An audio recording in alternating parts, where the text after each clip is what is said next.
बिहार की 3 महिलाएं जो अचानक से उतर आईं चुनावी मैदान में, ऐसा क्या है जो सुर्खियों में आ गईं? शायद ही किसी को अंदाजा था कि वे 3 महिलाएं चुनाव मैदान में दिखाई देंगी। 1 महीने पहले तक उनके बारे में किसी को पता ही नहीं था, लेकिन यही है हकीकत। जमुई लोकसभा क्षेत्र की राष्ट्रीय जनता दल उम्मीदवार अर्चना रविदास, मुंगेर लोकसभा क्षेत्र के राष्ट्रीय जनता दल उम्मीदवार अनीता देवी महतो और सिवान से जनता दल उम्मीदवार विजया लक्ष्मी कुशवाहा मजबूती से चुनाव लड़ रही हैं। ऐसे में माना जा सकता है कि ये तीनों अपने पति की वजह से चुनावी मैदान में हैं। क्या इस बार भी बाजी मार पाएंगे अपने चुनावी जंग के मैदान में? लगातार तेज हो रही है लोकसभा चुनाव की सरगर्मी। शुक्रवार को पहले चरण में देश के कई हिस्सों में मतदान भी हो रहा है। बिहार में भी चुनावी तापमान लगातार बढ़ रहा है। इसी बीच बीजेपी गठबंधन और आरजेडी गठबंधन के बीच में कई सीटों पर रोचक मुकाबला है। इन्हीं में से एक सीट है पाटलिपुत्र सीट। इस सीट पर एक बार फिर से मीसा भारती का मुकाबला रामकृपाल यादव से है। अगर मैं अयोध्या जाता तो क्या उन्हें बर्दाश्त होता?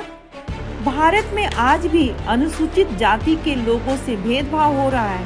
कांग्रेस अध्यक्ष मल्लिकार्जुन खड़गे ने बीजेपी सरकार पर अपमानित करने का आरोप लगाया और कहा कि राष्ट्रपति द्रौपदी मुर्मू को श्री राम मंदिर के प्राण प्रतिष्ठा कार्यक्रम और संसद भवन के उद्घाटन कार्यक्रम में आमंत्रित नहीं किया गया।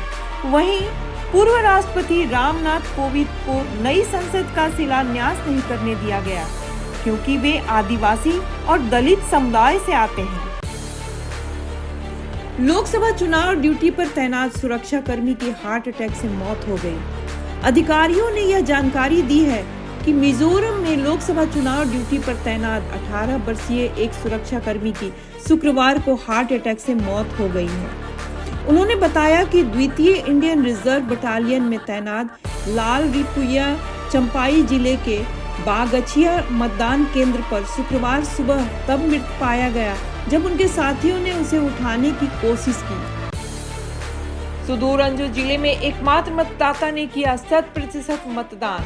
अधिकारियों की जानकारी के अनुसार अरुणाचल प्रदेश के सुदूर अंजो जिले में बनाए गए एक अनोखा मतदान केंद्र मालोगम में शुक्रवार को सुकेला नाम की महिला ने अपना मताधिकार इस्तेमाल करते हुए 100% मतदान किया। सुकेला ने कहा, मैं अपने मताधिकार का इस्तेमाल करके बहुत खुश हूँ। बिहार में गाली कांड पर सियासी तूफान, मां को दी गाली। राष्ट्रीय जनता दल कार्यकर्ताओं द्वारा लोक जनशक्ति पार्टी के अध्यक्ष चिराग पासवान की मां बीना पासवान को गाली देने का एक वीडियो सोशल मीडिया पर वायरल होने के बाद अब बिहार में राजनीतिक पारा चढ़ गया है। यह घटना जमुई निर्वाचन क्षेत्र में बिहार के पूर्व उप मुख्यमंत्री तेजस्वी यादव की रैली के दौरान हुई। सोशल मीडिया पर वायरल हो रहे दृश्यों के अनुसार भीड़ को राजद के नेता तेजस्वी यादव की मौजूदगी में चिराग पासवान की मां को गालियां देते देखा गया। इन मंत्रियों की किस्मत पहले चरण में लगी दांव पर। देखे किस्मत का खेल। लोकसभा चुनाव का आगाज पहले चरण की वोटिंग के साथ शुक्रवार को शुरू हो चुका है। चुनाव की पहले चरण में 102 सीटों पर वोटिंग की जा रही है। इसमें 21 राज्यों और केंद्र शासित प्रदेशों के सीटें शामिल हैं। जानकारी के मुताबिक मंत्रिमंडल के 11 सदस्य लोकसभा चुनाव में इस बार अपनी किस्मत आजमा रहे हैं। इन सभी की किस्मत का फैसला जनता आज ईवीएम में बंद किया। 3 बड़े आईटी कंपनियों में 2023-24 के दौरान 64,000 कर्मचारी घटे। देश की 3 सबसे बड़ी आईटी कंपनियों में टाटा कंसल्टेंसी सर्विसेज, इन्फोसिस और विप्रो में लास्ट ईयर 2023-24 में करीब 64,000 कर्मचारी कम हुए। दुनिया भर में कमजोर मांग और ग्राहकों की तकनीकी खर्च में कटौती के चलते इन कंपनियों में कर्मचारियों की संख्या घटी है। अब देना होगा सेवा कर।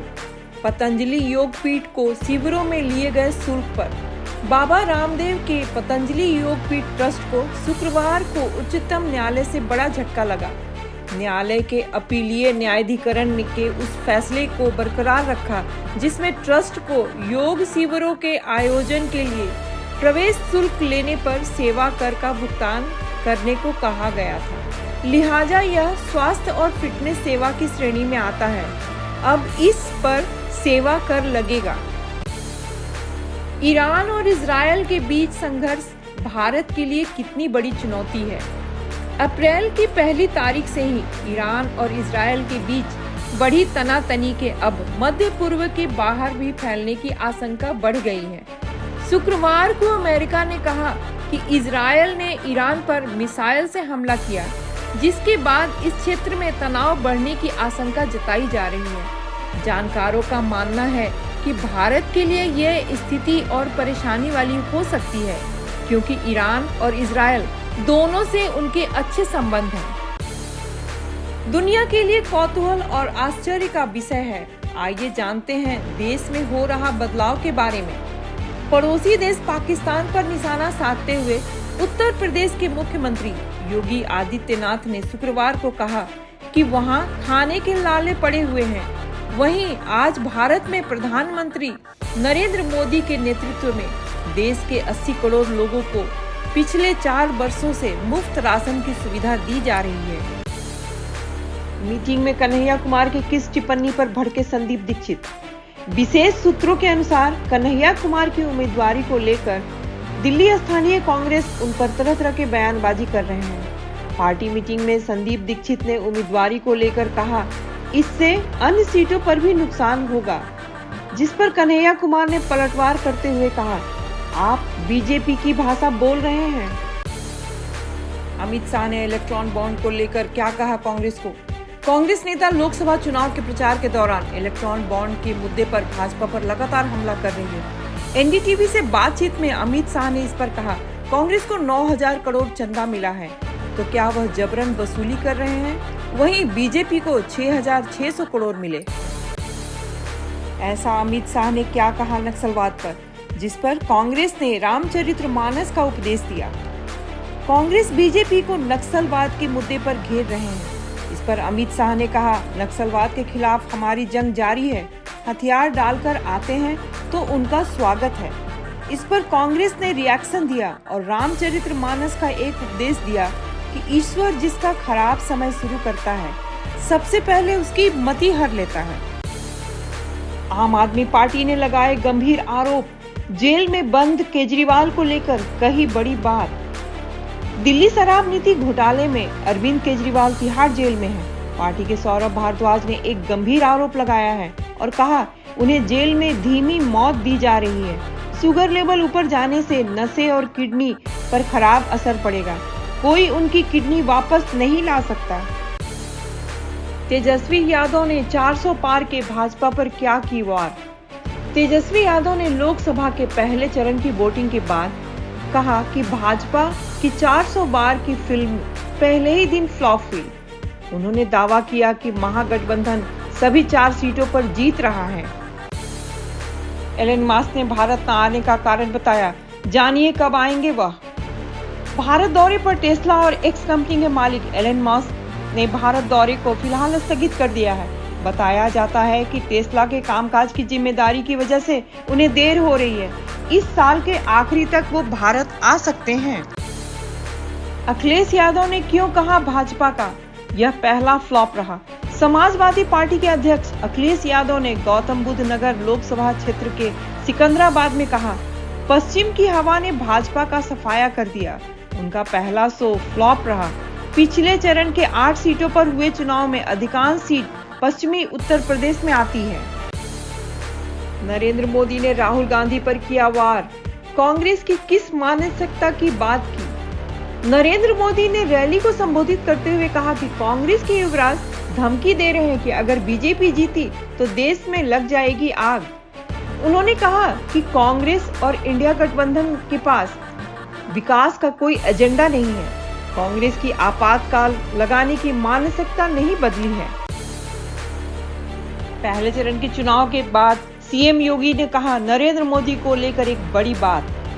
सीएम योगी ने कहा कि लोकतंत्र के महापर्व 102 सीटों पर संपन्न हुआ है और यह साफ नजर आया कि पूरे देश में आम जन का मत मोदी सरकार के लिए है।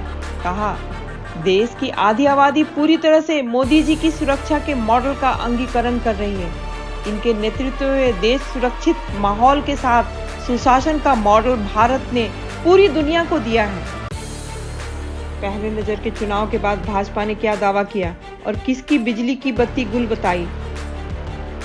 पहले चरण के 102 सीट पर मतदान संपन्न होने के बाद भाजपा ने बड़ी जीत का दावा किया। कहा कि पहले चरण के चुनाव में पीएम के पक्ष में देश की जनता एकजुट है। ये भी कहा कि इंडिया गठबंधन की करंट की बिजली गुल नजर आ रही है। राहुल गांधी ने किस बात पर प्रधानमंत्री पर तीखा हमला बोला, आइए जानते हैं। राहुल गांधी ने प्रधानमंत्री पर हमला बोला और कहा भाजपा भ्रष्टाचारियों का अड्डा बन चुका है। नरेंद्र मोदी देश में भ्रष्टाचार का स्कूल चला रहे हैं, जिसमें वह खुद भ्रष्टाचार विज्ञान विषय के तहत चंदे का धंधा समेत विस्तार से सीखा है। उन्होंने आरोप लगाया है कि भाजपा छापेमारी से दान की रकम जुटा रही है। सिसोदिया की अर्जी पर कब सुनाएगी अदालत अपना फैसला। मनीष सिसोदिया की अंतिम जमानत की अर्जी पर 30 अप्रैल को अदालत अपना फैसला सुनाएगी। लोकसभा चुनाव प्रचार में हिस्सा लेने के लिए अदालत में अंतिम याचिका दायर की थी। क्या किया ईडी ने दावा, जानते हैं सिंघवी ने क्या किया पलटवार। अरविंद केजरीवाल को इंसुलिन लेने और डॉक्टर से परामर्श लेने पर हुई बहस में कोर्ट ने 22 अप्रैल तक अपना फैसला सुरक्षित रखा है। ईडी ने दावा किया है कि मेडिकल को जमानत का आधार बना रहे हैं, इसके लिए वह आम और मीठा भोजन खा रहे हैं। इस पर सिंघवी ने कहा केवल 3 बार भोजन में आम आए थे, चाय में वह शुगर फ्री का उपयोग करते हैं। कौन सी बयान से मचेगा घमासान बवाल, इतने बच्चे पैदा की, कौन किया इस पर टिप्पणी। दूसरे चरण के मतदान को लेकर प्रचार शुरू कर दी गई है। नीतीश कुमार ने कटिहार में जनसभा को संबोधित करते हुए लालू परिवार पर जमकर हमला बोला और कहा कि इन्होंने बहुत बच्चे पैदा किए हैं, इतना इन्हें नहीं करना चाहिए था। लखनऊ सुपर जायंट्स और चेन्नई सुपर किंग के किस गलती के चलते लगा लाखों का जुर्माना, ऐसा पहली बार आईपीएल में हुआ। एससी और सीएसके के बीच 14 बंद मुकाबला इनाकाम स्टेडियम में खेला गया। स्लो ओवर रेट के चलते दोनों टीम के कप्तान पर 12-12 लाख का जुर्माना लगाया गया। आईपीएल 2024 में ऐसा पहली बार हुआ है जब एक मैच में दोनों कप्तान पर जुर्माना लगा हो। दीपिका और रणवीर ने आज तक नहीं बोला थैंक यू। करीना कपूर ने क्यों कही ये बात। हाल ही में करीना कपूर ने एक इंटरव्यू में अपनी अपकमिंग फिल्म सिंघम अगेन के बारे में बताया। साथ ही कहा कि आज तक रणबीर कपूर और दीपिका ने उन्हें रामलीला में काम नहीं करने के लिए थैंक यू नहीं बोला। उनकी लव स्टोरी इसी फिल्म से शुरू हुई थी। बताया कि शूटिंग से ठीक पहले उन्होंने फिल्म छोड़ दी थी, जिसके बाद दीपिका पादुकोण को कास्ट किया गया था। रवि प्रदोष व्रत कब है, शुभ मुहूर्त और विधि जाने। 21 अप्रैल को रविवार का अप्रैल का दूसरा प्रदोष व्रत चैत महीने के शुक्ल पक्ष की त्रयोदशी तिथि के दिन पड़ रहा है। इस दिन भगवान शिव और माता पार्वती की उपासना होगी। उदया तिथि के चलते 21 अप्रैल को रवि प्रदोष व्रत रखा जाएगा।